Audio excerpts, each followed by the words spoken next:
Síntese proteica. A síntese proteica é o processo de formação das proteínas. Esse processo é realizado por estruturas denominadas de ribossomos, presentes tanto em células eucarióticas quanto em células procarióticas. Na molécula de DNA estão contidas todas as informações genéticas do indivíduo. Assim, para que a síntese de uma determinada proteína seja realizada, é necessário que a região específica do DNA onde está contida essa informação seja decodificada. Nesse processo, ocorre a transcrição dos nucleotídeos dessa região em uma molécula de RNA, que irá direcionar a síntese proteica em um processo denominado tradução. A molécula de RNA que carregará essa informação até o local onde ocorrerá a síntese de proteínas é denominada de RNA mensageiro. Para que ocorra a síntese proteica, a informação genética ela fluirá do DNA para o RNA e em seguida para as proteínas. Esse princípio é conhecido como dogma central da biologia molecular. Em células procarióticas, como não há núcleo definido, o DNA não está separado das demais estruturas envolvidas na síntese e assim o processo de tradução inicia-se enquanto ocorre a transcrição. Já nas células eucarióticas, o processo de transcrição ocorre no núcleo e o RNA mensageiro é transportado para o citoplasma, no qual ocorrerá a tradução. No processo de transcrição, ocorrem em 3 etapas: iniciação, alongamento e término.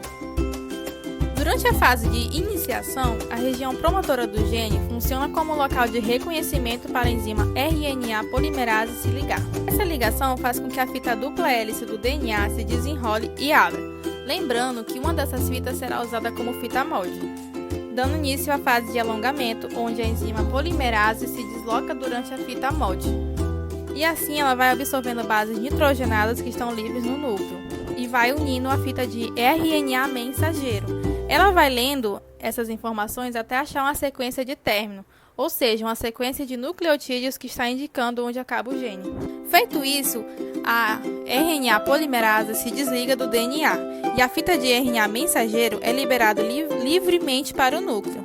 Só que agora nós temos uma fita de RNA mensageiro imaturo. Ele vai ser processado para assim ser liberado para o citoplasma. Com a formação do RNA mensageiro, o qual foi fabricado a partir de um molde no DNA, ele vai em direção ao citoplasma para finalizar a síntese de proteínas. O processo que ocorrerá a seguir é denominado tradução. Antes de falarmos sobre o processo de tradução, precisamos abordar o código genético, o qual corresponde à relação entre as bases nitrogenadas do DNA com a sequência correspondente de aminoácidos em uma proteína. Na síntese proteica, os RNAs desempenham importantes funções. O RNA transportador é responsável por carregar aminoácidos e uni-los ao RNA mensageiro. Já o RNA mensageiro é formado pelos nucleotídeos. Cada 3 nucleotídeos formam um códon, os quais correspondem a um tipo de aminoácido. Lembrando que, sabe-se que o código genético é degenerativo ou redundante, o que significa que diferentes códons podem produzir o mesmo aminoácido. Mas afinal, o que são códons? Códons são códigos genéticos que indicam alguns tipos de aminoácidos. E seguindo esse pensamento, temos uma tabela que nos mostra todos os 64 códons existentes e quais os 20 aminoácidos que eles codificam. Dentre os códons existentes, existe um que configura o início da cadeia polipeptídica.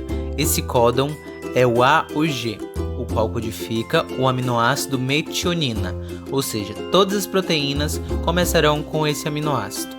Existem também os chamados stop códons ou códons de término ou terminação, os quais correspondem a UAA, UAG e UGA, que estão destacados em vermelho na tabela.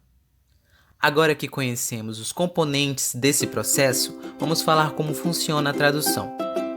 O RNA transportador, em sua parte maior, carrega um aminoácido e na sua parte inferior está presente uma região chamada de anticódon. Essa é a região que irá ligar o códon do RNA mensageiro com os nucleotídeos correspondentes nele. Temos a presença do ribossomo, o qual tem 2 subunidades, a maior e a subunidade menor. Na subunidade maior, temos a presença de dois sítios, o sítio P e o sítio A. Nota-se que o RNA transportador que está no sítio P está carregando o aminoácido metionina com o códon de início, o qual pareia ao códon 1 do RNA mensageiro. Seguidamente, aproxima-se um outro RNA transportador, contendo o anticódon do códon 2 do RNA mensageiro, que está carregando o aminoácido fenilalanina. O mesmo irá alocar-se no sítio A. Após isso, os aminoácidos presentes nos dois RNAs transportadores fazem uma ligação peptídica. Logo, o RNA transportador pareado com o códon 1 é liberado e o ribossomo desloca-se pelo RNA mensageiro. Esse processo se repete até que o ribossomo encontre os códons de terminação, o que gera a informação de que ele pode voltar a se desmanchar e liberar o RNA mensageiro, onde ele segue livre para a proteína enovelar-se e amadurecer. Chegamos então ao fim dessa apresentação. Espero que tenha aproveitado o material separado. Agradeço por sua atenção e até uma próxima oportunidade.